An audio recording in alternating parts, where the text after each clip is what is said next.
Hello students, स्वागत है आपका मैजिक केमिस्ट्री के इलेक्ट्रोकेमिस्ट्री चैप्टर के नए वीडियो में। आज के इस वीडियो में हम देखेंगे नर्स्ड समीकरण। फ्रेंड्स, इस चैप्टर में नर्स्ड समीकरण की बहुत ही इम्पोर्टेंस है। इस चैप्टर में नर्स्ड समीकरण से रिलेटेड बोर्ड एग्जाम्स में क्वेश्चन पूछ लिए जाते हैं और इससे रिलेटेड न्यूमेरिकल्स भी पूछे जाते हैं। तो इस समीकरण को करने के लिए हम एक रिवर्सिबल रिएक्शन पर ध्यान देंगे। मान लेते हैं कि एक रिवर्सिबल रिएक्शन जो है वह कंप्लीट हो रही है। ये एक उत्क्रमणीय अभिक्रिया है जिसमें कैपिटल ए और बी रिएक्टेंट्स हैं, यानी कि अभिकारक है, तथा कैपिटल सी व डी जो है वह प्रोडक्ट्स हैं, यानी कि उत्पाद है। यहाँ पर small A B C D जो है वह capital A B C D के गुणांक है। इसको हम एक एग्जाम्पल से समझ सकते हैं। For example, N2 reacts with H2 and gives NH3 यानी कि अमोनिया। यह हाबर विधि से अमोनिया बनाने की बहुत ही फेमस रिएक्शन है। यदि इस रिएक्शन को बैलेंस करना हो तो इसके लिए हम आगे 2 लगाएंगे और यहाँ पर 3 लगाएंगे। अब इस रिएक्शन की कंपैरिजन इसके साथ करते हैं। ये भी रिवर्सिबल और ये भी रिवर्सिबल रिएक्शन। N2 यहाँ पर कैपिटल A है, H2 यहाँ पर कैपिटल B है और अमोनिया जो है वह कैपिटल C है। यहाँ पर एक और प्रोडक्ट नहीं है, वरना हम उसका कंपैरिजन D के साथ कर सकते थे। ऐसा जरूरी नहीं है, बहुत सी अभिक्रियाओं में एक ही प्रोडक्ट बनता है और बहुत सारी केमिकल रिएक्शन में 2 से ज्यादा भी प्रोडक्ट्स बन सकते हैं। अब यहाँ पर हमने जो डिजिट्स लिखे हैं 3 और 2 रिएक्शन को बैलेंस करने के लिए, इनका कंपैरिजन करेंगे हम स्मॉल ए बी सी के साथ में। कहने का मतलब यहाँ पर small A B C D capital A B C D के गुणांक है। अब यदि इस उत्क्रमणीय अभिक्रिया के लिए हमें एक कांस्टेंट लिखना हो, यानी कि Q लिखना हो, तो हम किस प्रकार से लिखेंगे? यह हम एक इक्विलिब्रियम नाम का चैप्टर था 11th स्टैंडर्ड में, उसमें कर चुके हैं। हाबर विधि द्वारा अमोनिया बनाना केवल एक एग्जाम्पल था। अब इस रिएक्शन पर आते हैं। मान लेते हैं इस कंप्लीट अभिक्रिया के लिए हमें Q लिखना हो, तो Q is equals to capital C capital D upon capital A capital B। ये small A B C D जो कि गुणांक है, यह घातांकों के रूप में लिखे जाएंगे। यानी यहाँ आ जाएगा small c, small d, small a and small b। Q लिखने के लिए ऊपर हम उत्पादों की सांद्रता और नीचे अभिकारकों की सांद्रता लिखते हैं और गुणांकों को घातांकों के रूप में लिख दिया जाता है। ये एक सिंपल रिएक्शन है जिसके लिए हमने Q कांस्टेंट को लिखा है। कुछ बुक्स में हमें यहाँ पर Q की जगह Kc भी मिलेगा। बात एक ही है, हम Kc या Q किसी का भी इस्तेमाल कर सकते हैं, दोनों ही कांस्टेंट है। अब ये तो हो गई सिंपल रिएक्शन। एक थर्मोडायनेमिक्स चैप्टर है जिसमें बहुत ही फेमस रिएक्शन है, गिव्स फ्री एनर्जी की रिएक्शन। वह रिएक्शन क्या है? Delta G is equals to delta G naught plus RT ln Q। ये बहुत ही फेमस रिएक्शन है थर्मोडायनेमिक्स की। इस रिएक्शन में डेल्टा G क्या है?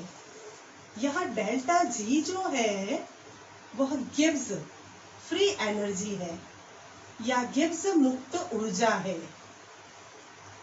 डेल्टा G नोट जो है वह मानक गिव्स मुक्त ऊर्जा है। Delta G gives free energy. यदि हम स्टैंडर्ड कंडीशन अप्लाई करें, यानी कि 298 kelvin temperature and 1 bar atmospheric pressure का उपयोग करें, सारी स्टैंडर्ड कंडीशन को अप्लाई करें, तो उस कंडीशन में डेल्टा G को डेल्टा G नोट के रूप में लिखा जा सकता है। यानी कि उस स्थिति में यह मानक गिब्स मुक्त ऊर्जा यानी कि स्टैंडर्ड गिव्स फ्री एनर्जी कहलाएगी। आर यहाँ पर गैस नियतांक है, टी यहाँ पर टेम्परेचर है।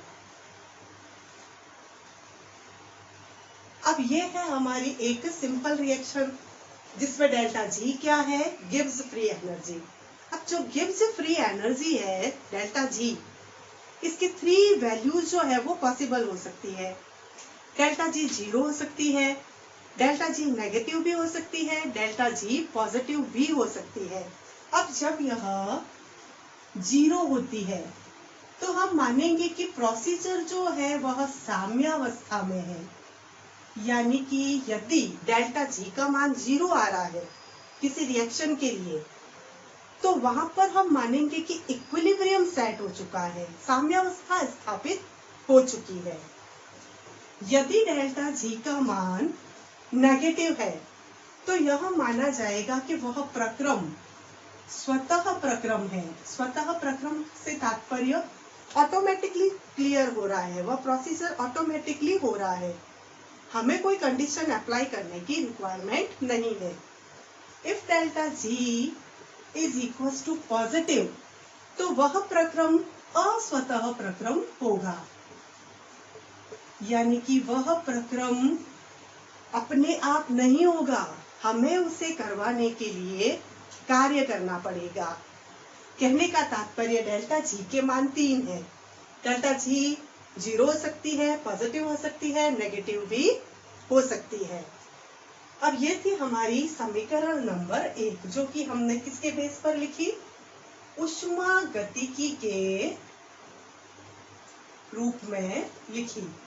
11th का चैप्टर था थर्मोडायनेमिक्स, उसकी बहुत ही फेमस रिएक्शन है। यह एक रिलेशनशिप है, ठीक इसी प्रकार एक रिलेशन और है, delta G is equal to -NF E cell हो सकता है। ठीक इसी प्रकार इस रिएक्शन को यदि हम स्टैंडर्ड कंडीशन के लिए लिखें तो यह डेल्टा जी नोट हो जाएगा, and delta G naught is equal to -NF E naught cell हो जाएगा। यहाँ यह समीकरण नंबर 2 और यह समीकरण नंबर 3। अब समीकरण 2 व 3 जो है इसमें n क्या है, n है यहाँ पर स्थानांतरित होने वाले इलेक्ट्रॉन्स की संख्या।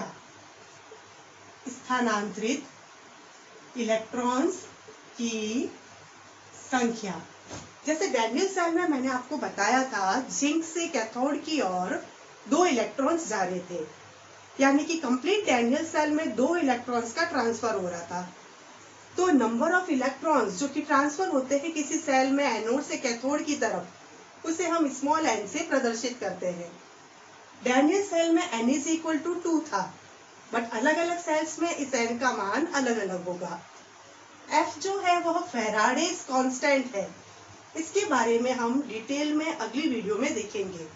यूं हम बता सकते हैं 1F जो होता है यानी कि 1 फैराड, इसका मान होता है 96500 कूलाम।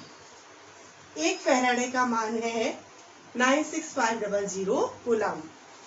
ई सेल और ई नोड सेल मैं आपको बता चुकी हूँ। ई सेल सेल विभव है, ई नोड सेल जो है वह मानक स्थिति में किसी सेल का सेल विभव है। अब हम समीकरण 2 व 3 का मान समीकरण 1 में रखते हैं। समीकरण 2 व 3 का मान 1 में रखने पर, ये भी समीकरण 2 व 3, इसकी वैल्यू 1 में रखेंगे तो डेल्टा जी की जगह ये आ जाएगा समीकरण 2 के अकॉर्डिंग। तो -NF E cell is equal to delta G naught की जगह समीकरण 3 का मान -NF E naught cell plus RT ln Q। ये समीकरण 2 व 3 का मान जब हमने समीकरण 1 में रखा तो हमें नई समीकरण प्राप्त हुई। ये जो नई समीकरण है इस समीकरण में सारी वैल्यूज मैं आपको बता चुकी हूँ कौन सी चीज क्या है।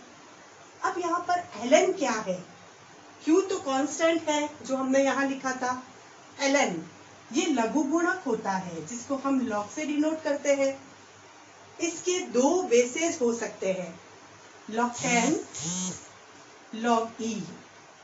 log 10 को log x लिखा जा सकता है, log e को ln लिखा जा सकता है। यदि यहाँ पर x हो तो ये ln x हो जाएगा। इस प्रकार ये दो बेसेस है। log 10 को log x के रूप में लिख सकते हैं, log e को ln लिखा जा सकता है। यहाँ पर यदि x हो तो x आ जाएगा, y है तो y आ जाएगा। यदि हमें log e को log 10 में बदलना हो तो हमें 2.303 से मल्टीप्लाई करना पड़ता है। यदि हमें log e को log 10 में बदलना हो तो 2.303 से मल्टीप्लाई करना पड़ता है। अब यहाँ पर ln क्यों है? क्योंकि log e is equal to ln है। e यहाँ पर एक्सपोनेंशियल है तो log e is equal to ln या log e, यहाँ अगर x लिख देते हैं तो ln x, तो ln q क्या होगा? ln q के अकॉर्डिंग ये हो जाएगा log e q। इस प्रकार ये हमारे पास log की वैल्यू आ गई। लघु गुणक है, इसकी दो दो बेसिस हो सकते हैं।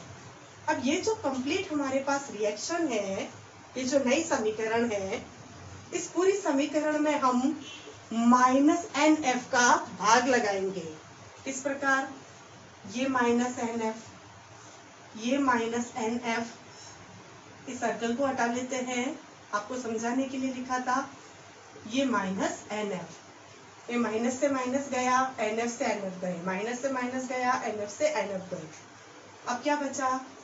e cell is equal to, minus minus गए, पीछे बचा केवल e नोट सेल, ऊपर प्लस नीचे माइनस, ये हो जाएगा complete minus RT ln Q नीचे NF। ये जो समीकरण है ये हमारी नंस समीकरण कहलाती है। इस कंप्लीट समीकरण को ही नंस समीकरण कहा जाता है। ये जो ln Q है इसके स्थान पर हम ये भी लिख सकते हैं log E Q।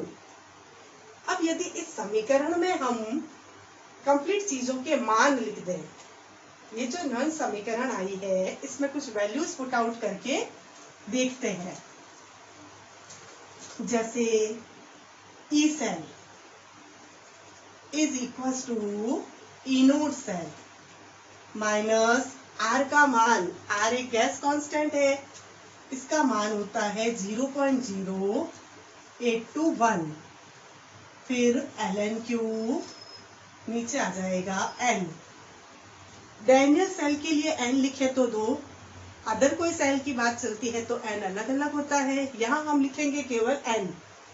फैराडे का मान होता है 1 फैराडे इज इक्वल टू 96500। अब क्योंकि यदि ln को यानी कि log e को log 10 में कन्वर्ट करना हो तो मैंने बताया 2.303 से हम मल्टीप्लाई करते हैं, तो E cell is equal to E naught cell minus 0.0821। ये जो T था यहाँ आ जाएगा बच्चों, ये R का मान था, टेम्परेचर 298 केल्विन, स्टैंडर्ड टेम्परेचर को 298 लिखते हैं, तो यहाँ एक वैल्यू आनी थी इंटू 298 ln Q, तो यहाँ आ जाएगा 298।